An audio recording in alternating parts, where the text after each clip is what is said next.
नाज़रीन, जामशोरे खां असां रिपोर्ट शेयर कई आहे। लियाकत अली चांडियो रिपोर्ट मूजिब हैदराबाद के दरबार होटल में कम कंदड़ पोरियत नज़ीर इस्मानी जामशोरे प्रेस क्लब पहुचे एहतजाज करण बाद प्रेस कॉन्फ्रेंस कंदे चयो त गुज़िरियल महीनो अॻु ड्यूटी तां वापस अची रहियो होसि त कोटड़ी फाटक ओवरहेड ब्रिज वटि नामालूम मोटरसाइकिल सवार हथियारबंदनि मूंखां फुर करण जी कोशिश कई। मुज़ाहिमत ते तशद्दुद जो निशानो बणाए फरार थी विया, जंहिंजी शिकायत मूं 15 ते दर्ज कराई ऐं रेंजर्स की गश्ती मोबाइल के पिण दाह ॾिनी। जंहिंखां पोइ पुलिस पारां को बि अज़ालो न करण ते मूं मसइले खे सोशल मीडिया ते हाईलाइट कयो, जंहिंखां पोइ मुसलसल ॾोहारी क़िस्म जा माण्हू रस्ता रोक करे रहिया आहिनि। 2 ॾींहं अॻु बि मूंखे तशद्दुद जो निशानो बणाए मूं मथां हवाई फायरिंग कई वई आहे। हिननि चयो त मुंहिंजी कंहिंसां बि का दुश्मनी नाहे ऐं न ई वरी कंहिं ग़लति सोबत जे माण्हुनि सां मुंहिंजो को तालुक़ आहे, जंहिं सबबु अहिड़े क़िस्म जूं हरकतूं मूंखे ऐं मुंहिंजे घर भातियुनि खे परेशान करे रहियूं आहिनि ऐं पाण खे ई पंहिंजी ज़िंदगी खे गैर महफ़ूज़ सम्झी रहियो आहियां।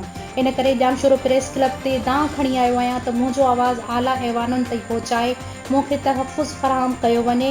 हिन DIG Hyderabad, SSP जामशोरे, SHO Hussainabad, SHO Kotri ऐं SHO साइड खे अपील थो करियां त हिन मामले जी जांच करे मूंखे तहफ़्फ़ुज़ ऐं इंसाफ़ फ़राहम कयो वञे।